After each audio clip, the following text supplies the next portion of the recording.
Goeiedag vriende, kan jy glo op 1 Januarie hierdie jaar 2026 het meer as 5000 mense saam met ons begin lees deur 'n oomblik in die woord, ons 1 jaar Bybel. Wat 'n voorreg om so saam op reis te wees hierdie jaar. Daarom wil ek jou persoonlik uitnooi.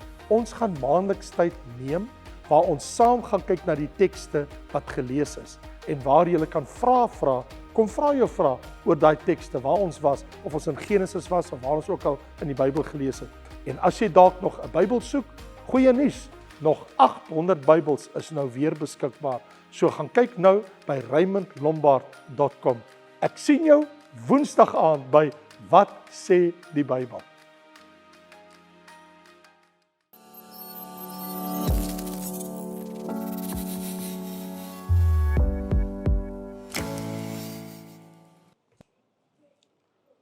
Vriende, hartlik welkom hier by ons. Dankie dat jy die tyd uitgekoop het om hier saam met ons te wees. Mag die Koning jou seën. En dis werklik die verlange van my hart, dat die Here se woord ons vanaand sal aanraak. Dis regtig die begeerte van my hart. En ek kan nie die Here daarvoor vertrou, want ek kan dit nie doen nie, maar hy kan. En ek vertrou die Here, dat hy ons harte, almal van ons, vanaand sal aanraak.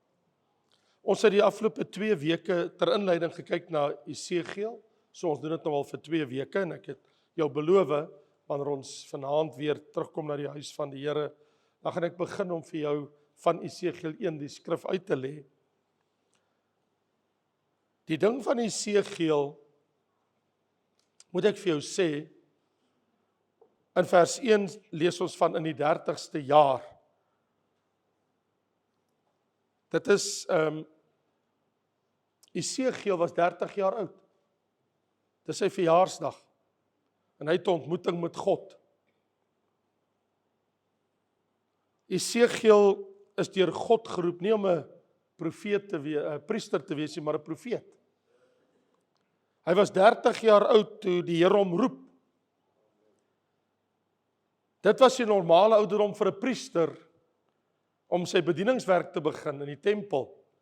Ek bedoel, dit staan so in die wetboek en hy het dit baie goed die wetboek geken en hy weet daar staan in die wetboek van die Here Numeri 4, neem die volle getal van die seuns van Kehat op onder die seuns van Levi volgens hulle geslagte, volgens hulle families van 30 jaar oud en daarbo, dat die dienswerk van die seuns van Kehat by die samekoms kan wees, die hoogheilige dinge.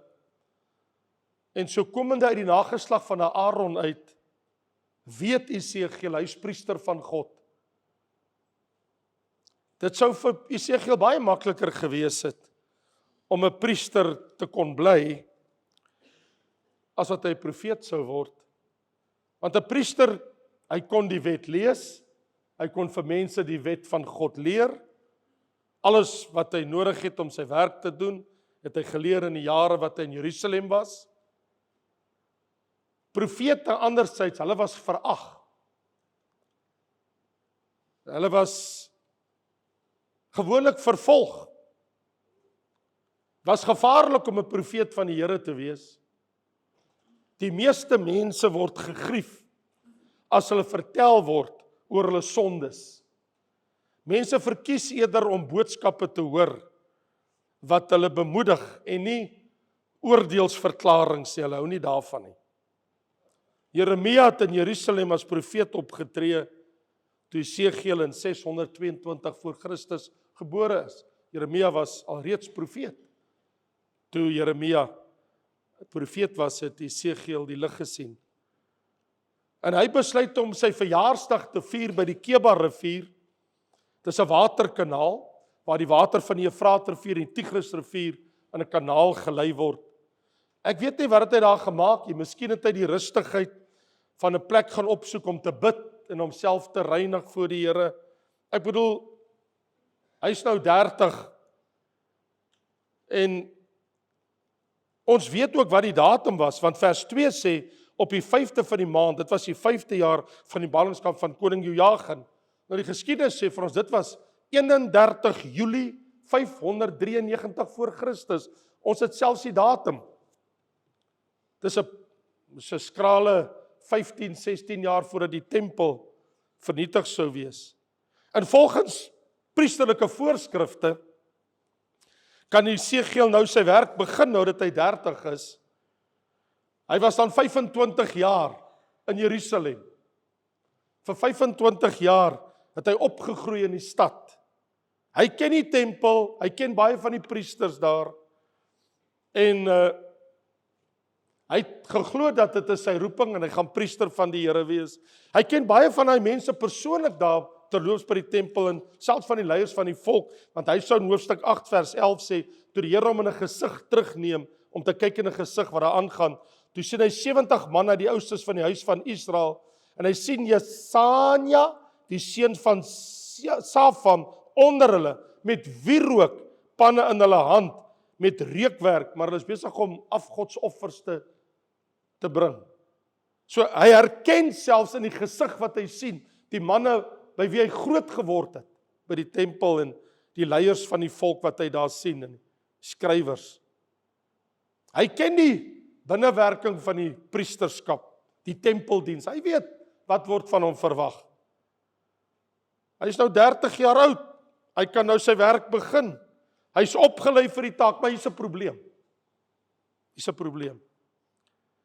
Nou dat sy verjaarsdag gekom het, en dit waarvoor hy sy hele lewe geleef het, en hy mag die werk gaan doen, bevind hy hom op 'n plek aan die ander kant van die wêreld.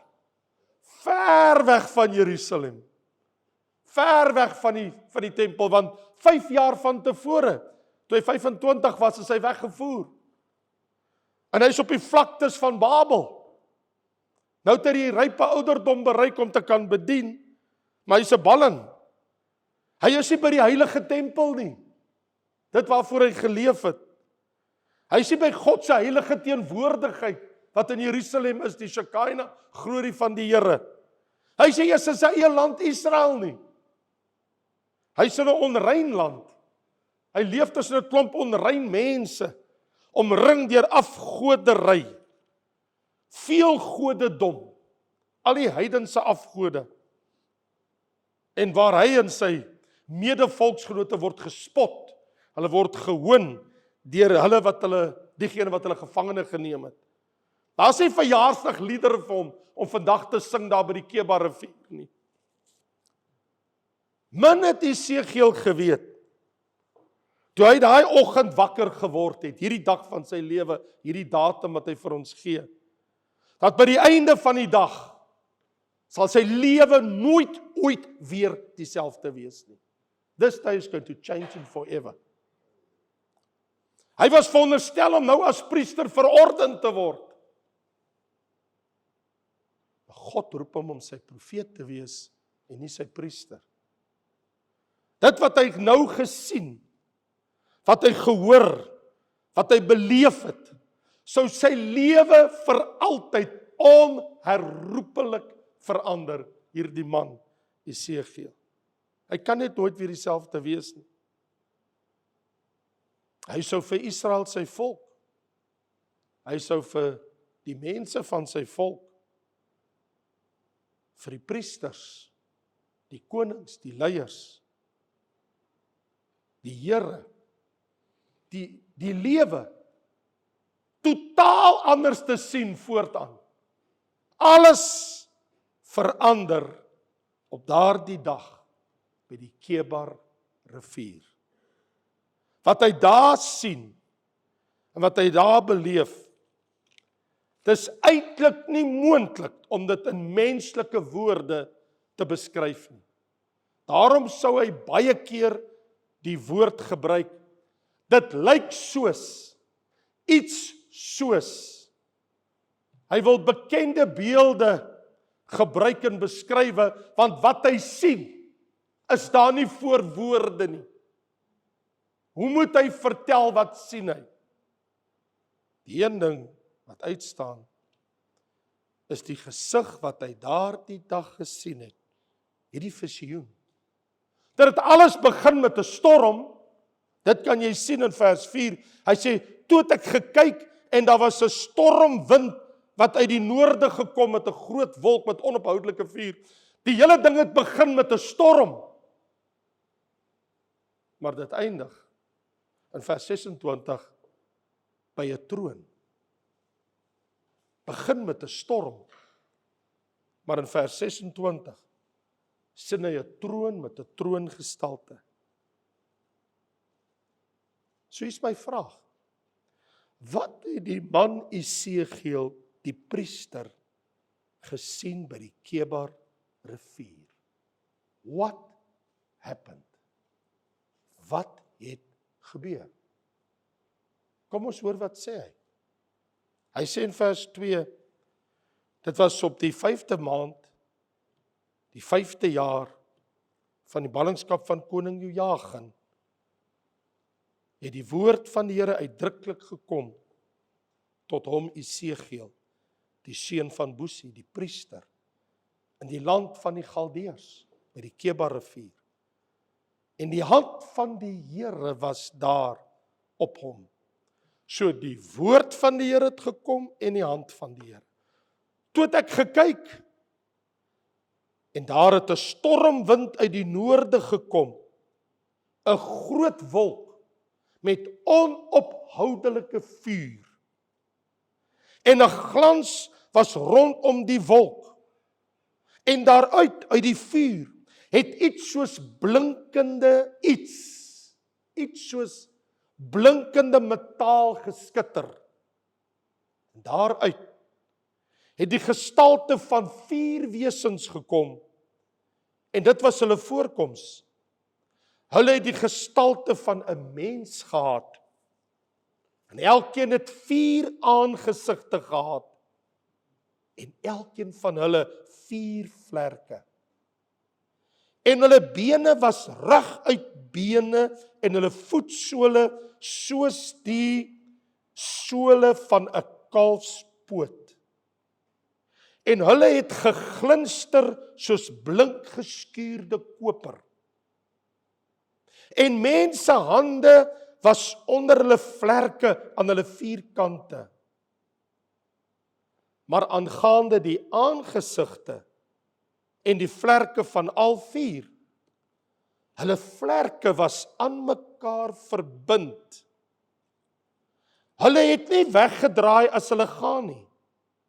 Hulle het elkeen maar reguit vorentoe gegaan. En hulle aangesig het gelyk soos die gesig van 'n mens. En al 4 het die gesig van 'n leeu gehad aan die regterkant. En al 4 die gesig van 'n bees aan die linkerkant. Ook het al 4 die gesig van 'n arend gehad. En hulle vlerke het uitgesprei na boontoe. Elkeen het 2 gehad wat met mekaar verbind was en 2 wat hulle liggame bedek het. En hulle het elkeen reguit vorentoe gegaan waar die Gees ook heen wou gaan, het hulle gegaan. Hulle het nie weggedraai as hulle gaan nie. Aangaande die gestalte van die wesens, hulle voorkoms was soos gloeiende vuurkole, soos die voorkoms van fakkels. Die vuur het heen en weer beweeg tussen die wesens. En die vuur het 'n helder glans gehad. En uit die vuur het blitse uitgeslaan. En die wesens het heen en weer gesnel in aansien soos 'n bliksemstraal. Ek het toe die wesens nader bekyk. Daar was 1 wiel op die grond langs die wesens aan elkeen van die 4 voorkante. Die voorkoms van die wiele en hulle maaksel was soos die van 'n krisoliet. En al 4 het dieselfde vorm gehad. Daarby was hulle voorkoms en hulle maaksel asof daar 'n wiel binne in 'n wiel was. Na al 4 kante het hulle gegaan as hulle gaan. Hulle het nie gedraai as hulle gaan nie. En hulle vellings, die was hoog en die was wonderbaar. En hulle vellings was by al 4 rondom vol oë. En as die wesens gaan die wiele naas aan hulle. En as die wesens hulle van die grond af ophef, word die wiele opgehef. Waar die Gees ook heen wou gaan, het hulle gegaan in die rigting wat die Gees wou gaan. En die wiele is gelyktydig saam met hulle opgehef, want die Gees van die wese was in die wiele. As die gaan hulle. As die bly staan hulle. En as die hulle van die grond af ophef, word die wiele gelyktydig saam met hulle opgehef, want die Gees van die wesens was in die wiele. En oor die hoofde van die wesens was iets in die vorm van 'n uitspansel wat blink soos die wonderbare kristal bo oor hulle hoofde uitgesprei. En onder die uitspansel heen was hulle vlerke reguit na mekaar uitgestrek. En elkeen het 2 gehad, wat diskant en anderkant hul liggame bedek het. En as hulle gaan, het ek die geruis van hulle vlerke gehoor, soos die geruis van baie waters, soos die stem van die Almagtige. 'n gedruis soos die gedreun van 'n leer. As hulle staan, het hulle vlerke laat sak. Daar het 'n stem gekom bo van die uitspansel af, wat oor hulle hoof was. As hulle staan, het hulle vlerke laat sak. Bokant die uitspansel, wat oor hulle hoof was iets wat soos safiersteen gelyk het, in die gestalte van 'n troon. En op die troongestalte 'n gestalte wat soos 'n mens gelyk het. Ek sien toe iets soos blinkende metaal, van wat soos sy lendene gelyk het boontoe soos vuur, rondom in 'n omhulsel gevat, en van wat soos sy lendene gelyk het ondertoe, het ek iets gesien soos vuur met 'n glans daaromheen. Soos die gedaante van die boog wat in die wolke is op 'n reëndag. 'n Reënboog, né? So het die glans rondom gelyk. So het die verskyning van die heerlikheid van die Here gelyk. En toe ek dit sien, het ek op my aangesig geval en die stem gehoor van een wat met my spreek. Jy mag jou dalk verwonder oor hierdie gesig wat Jesegiel gesien het. Hy sou toe in vers 15 van hoofstuk 10 en in vers 20 verduidelik wat hy alles gesien het. En in 2 verse som hy dit alles op. Hy sê in hoofstuk 10 vers 15, en die gerubs het opgestyg. Dit was die wese wat ek by die Kebar-rivier gesien het. Hy noem hulle toe gerubs. In vers 20, dit is die wese wat ek onder die God van Israel by die Kebar-rivier gesien het. Ek merk toe dat dit gerubs was. Vader, bid dat U die heerlike woord ook nou in ons harte sal seën om Jesus ontwil. Amen. So vriende, wat is dit wat so diep indruk op hierdie man van God op sy 30ste verjaarsdag gemaak het by die Kebar-rivier? Wat het hom so aangegryp? En ek wil net 4 dinge vir jou onderstreep. Ten eerste, die storm. Ons sien daar in vers 4 sê hy, toe het ek gekyk en daar het 'n stormwind uit die noorde gekom, 'n groot wolk met onophoudelike vuur. En hy vertel, toe die woord van die Here tot hom kom, vers 3, en die hand van die Here op hom kom, sien ons al twee in vers 3. So, die woord van die Here en die hand van die Here het op Jesegiel gekom, want die Here roep hom vir 'n baie, baie spesiale roeping. So hierdie was 'n openbaring, 'n teofanie van God, wat die Here die hemel oopgemaak het, wesens laat afkom het, die gerubs in die troonkamer van die Here, en wat die gerubs dra, want hulle is die troondraers van God. En hy het iets daarvan kon sien en beleef, daardie dag, by die Keba rivier, toe die Here uit die heerlikheid gekom het tot by die uitspansel van die aarde, en hy dit kon sien. Dat die woord van die Here tot hom gekom het, gaan jy in die volgende maande saam met my baie verneem, want hy gebruik dit 50 keer in sy boek.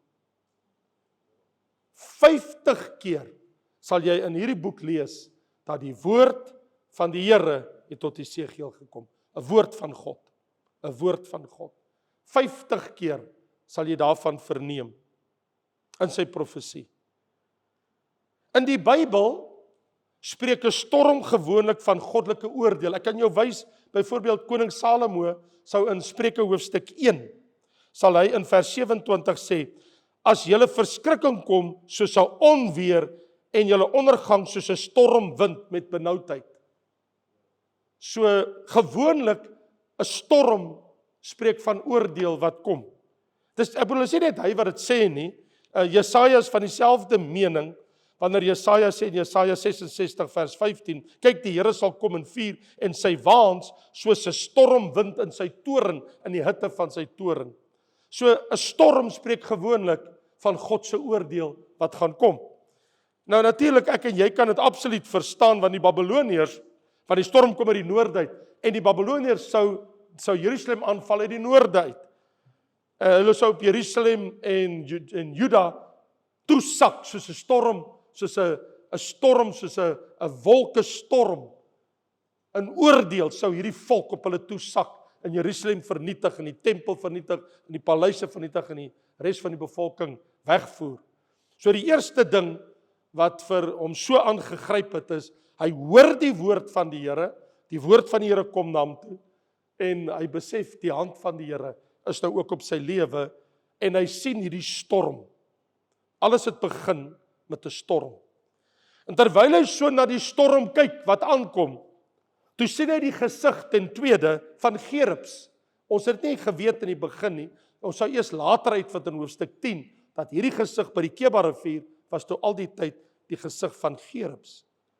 En hy identifiseer hierdie gesig as hierdie lewende wesens wat hy sien, as gerubs. Dit is 'n tipe hemelwese, waarvan ons die heel eerste keer in die Bybel in Genesis 3 lees.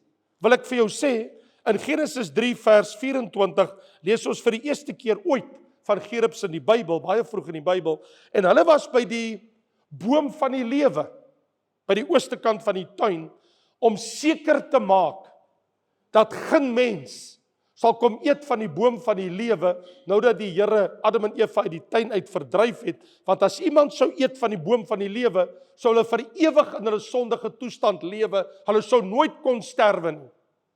God moes dit keer. Die boom van die lewe was daar, die boom van kennis van goed en kwaad, en toe die sonde gekom het, moes die Here vir Adam en Eva baie vinnig uit die tuin uitkry, moes hulle uitdryf, aan die ooste kant van die tuin, en hy plaas daar, en hier staan in Genesis 3:24, so het hy dan die mens weggedrywe, julle mag nie wees nie, en gerubs aan die ooste kant van die tuin van Eden laat woon, met die swaard wat vlam en flikker, met swaarde van vuur, om toegang tot die boom van die lewe te bewaak. So baie duidelik, dat die gerubs wat die heiligheid en heerlikheid van God bewaak, dat die Here kies nie enige engel om daar te gaan staan nie, die Here kies gerubs van alle wesens in die hemel, was sy keuse. Hy gaan gerubs met swaarde wat van vuur is, wat vlam en flikker daar plaas, dat geen mens by hulle sal wil verbykom om in die middel van die tuin te kom waar die boom van die lewe is. Maar ons sou later, toe Israel 'n volk geword het, sou ons later sien dat die Here wys vir Moses die tabernakel se binnekant, hoe dit lyk, op 'n berg, op die berg Sinai, gee die Here vir hom die blou druk, en hy sien die ark van die verbond, hy sien die gerubs, hy sien die voorhangsel, en terwyl Moses so kyk na die gesig, Moses kry ook so gesig, soos wat gesien is deur Esegiel, maar op 'n ander manier, sien hy iets anders, hy sien 'n heiligdom, en die Here sê, jy moet so 'n heiligdom vir my bou, jy moet so iets maak, met die volk, ja, gaan vir hierdie mense gee, hulle moet saam met jou werk, en die gordyn was geborduur, vol van gerubs, want hulle is altyd in die teenwoordigheid van God, en binnekant, in die allerheiligste, is 2 gerubs op die versoendeksel, met hulle aangesig op die versoendeksel, op die wetboek, en op die 2 kliptafels van die wet van God, en die staf van Aaron wat gebloei het, en die goue kruik met die manna, sien jy 2 gerubse vlerke. Toe Salomo dit laat maak het, vir die eerste tempel, was hulle so groot, die Bybel sê, hulle punt het aan die kant van die mure, en die deurposte geraak, so groot was hulle gewees. Is interessant, dat in die teenwoordigheid van God, in sy heilige, heerlike Shekinah glorie, vind jy altyd gerubs. Gerubs se hooftaak is, hulle is die troonbewakers en troondraers van God. Serafs is bokant die God van Israel, en hulle roep voortdurend, heilig, heilig, heilig. Hulle het weer ook 'n funksie, maar op 'n ander vlak. En so gerubs in die Bybel word altyd verbind met die heerlikheid en teenwoordigheid van God. En Esegiel sien hierdie gerubs voor sy oë, en hy sien 4 van hulle. En wat hom aangryp terwyl hy na hulle kyk, is die wiel binne die wiel, het sy volle aandag. En soos hy dit beskryf wat ons gelees het, hy sê, ek het na hulle voorkoms gekyk van al 4, en dit is asof in vers 16, daar's 'n wiel binne in die wiel, na alle kante het hulle gegaan as hulle gaan, en nie gedraai nie. En waar hulle gaan, die wiele was saam met hulle. So wat hom tref is, elke wiel is geassosieer met 'n gerub. 4 wiele, 4 gerubs. En hulle beweeg blitsnel in enige rigting sonder om te draai. Dit gryp hom aan toe hy hierdie gesig sien. In ander woorde, dit maak dat die troon van God wat bokant hulle is, kan nie net vorentoe en agtertoe beweeg blitsnel en met spoed nie, maar dit kan sywaarts beweeg. Dit kan in enige rigting beweeg, en dit verstom hom, dit verbaas hom, sonder dat die wiele draai.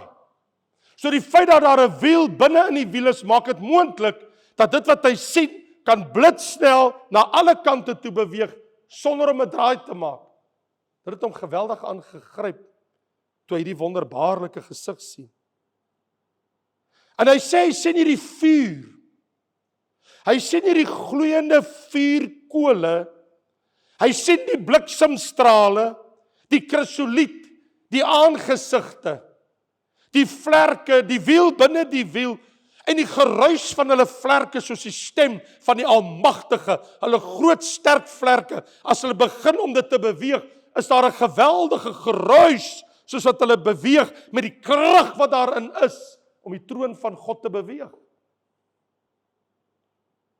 Hy sê, toe ek so bly kyk, vierdens, ek sien 'n troon,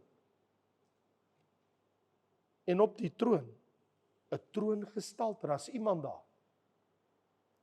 Nou jy weet, hy sê, en dit alles het gelyk soos op 'n reëndag, wanneer die wolk kom, en die reën kom, en jy sien die reënboog. Hy sê, ek sien 'n reënboog, om dit alles, die 7 kleure van die reënboog. Bo dit alles sien hy hierdie kleur, kaleidoskoop van kleure. Ek wil net herinner, Noag het ook 'n reënboog gesien, maar hy het hom gesien na die reën, na die storm.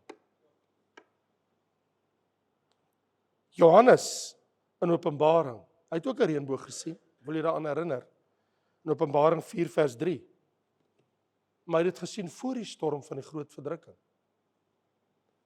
Noag sien die reënboog na die storm. Johannes sien die reënboog voor die storm. Maar Jesegiel, hy sien iets anders. Hy sien die reënboog oor die troon van God, in God in volle beheer van die troon, sien hy die heerlikheid van die Here. En hy sê in vers 28, soos die gedaante van die boog in die wolk is op 'n reëndag, so wanneer die sonstraal deur die wolke in die reën kom, en jy sien die reënboog, so die glans rondom gelyk. Jy sien, ek en jy sal later uitvind, omrede Israel se sonde, sou ons sien hoe die heerlikheid van die Here, wat hy nou hier gesien het, die tempel verlaat, paar jaar later, hoe die heerlikheid van die Here by die oospoort kom, by die drempel, eers van die tempel, dan by die oospoort, by Jerusalem se muur, en dan op die Olyfberg, en dan sien jy dit nie weer nie. Hoe die heerlikheid van die Here weggetrek het, die Shekinah glorie. En dit laat my besef, hoe kan ons die boodskap van God se priester, wat God nou geroep het as 'n profeet, verstaan? Ek en jy wat nou op 'n hele nuwe reis begin, ons reis deur die boek Jesegiel, wat lê vir ons voor in die reis? Ek gaan nou vir jou sê, wat hier gebeur,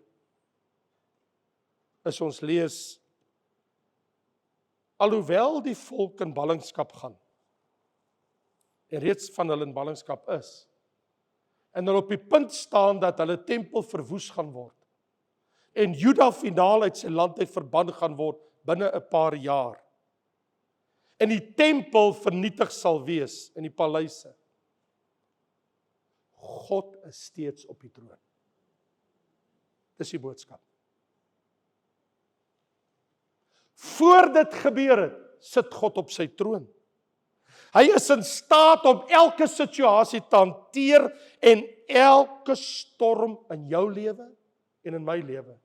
Soos wat die God van Israel daar gesit het, die Here Jahwe, op die troon, voordat Jerusalem vernietig is, voordat Juda vernietig is, het God gewys, hy sit op die troon, want hy is God.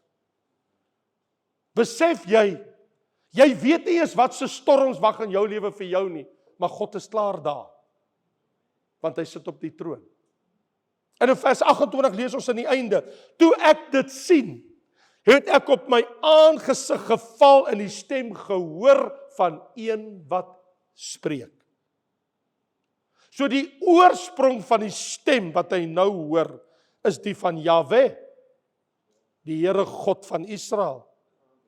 En wat spreek die Here? Eers sien hy iets, wat hy sien is, hy sien hierdie heerlike wesens van God, hy sien hierdie heerlike troon, hy sien die gestalte op die troon, hy sien die reënboog, hy sien God se troon, wat praat van God se gesag, God se autoriteit.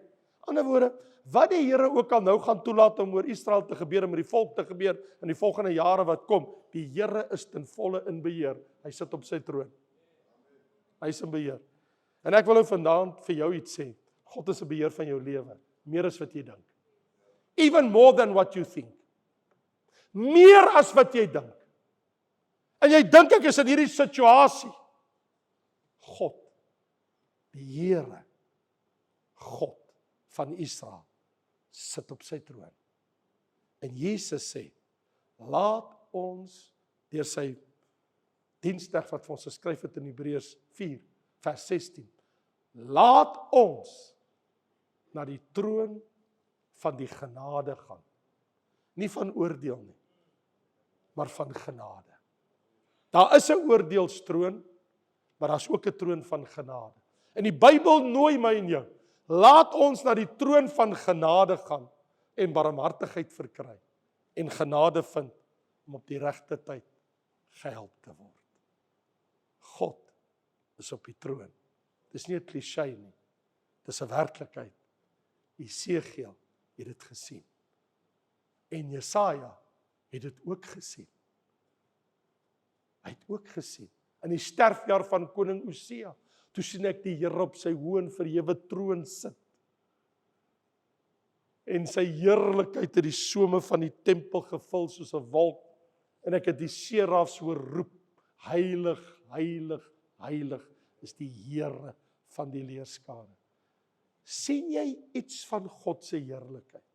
Verstaan jy iets van God?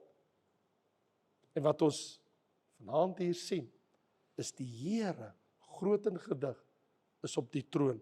En hy sê, en ek het op my aangesig geval en toe 'n stem met my gespreek. Wie van julle wil hoor wat die stem sê? Moet dit nie misloop volgende keer. Kom ons bid saam. Dis 'n volgende hoofstuk. Here, dankie. Dankie dat ons vir 'n oomblik net kon tot stilstand kom. Om te kyk na die gesig wat die profeet Jesegiel, die een wat hy geroep het in sy 30ste jaar, wat hy aanskou het. Bo alles. Hy het nie net hemelwesens aanskou nie. Hy het aanskou die uitspansel soos safiersteen, 'n gestalte van 'n troon. 'n troongestalte in iemand wat soos 'n mens lyk daarop. Met 'n glans. Net die blink kristalhelder uitspansel aanskou. En uit God se geskape wesens sy gerubs aanskou. Dit het sy lewe verander. Toe hy iets van die heerlikheid van God sien en hy weet wie God is, het alles verander. Toe hy God se skepping sien, sy gerubs, sy troon en die troongestalte en God se boog en sy heerlikheid aanskou, sy Shekinah, is sy lewe nooit weer dieselfde nie. Here God, dankie dat U ons verander, 'n nuwe skepsele, deur die wedergeboorte, dat ons lewe net nooit weer dieselfde is nie. Dankie dat U ons gewederbaar het, en ons nuwe skepings in Christus gemaak het, en ons lewe onherroepelik verander het. En nie die gerubs tussen ons en die boom van die lewe gestel het, om ons te verhinder nie, maar ons nooi, en vir ons sê, my kind, as jy oorwin, sal ek jou gee om te eet van die boom van die lewe, wat in die paradys van God is.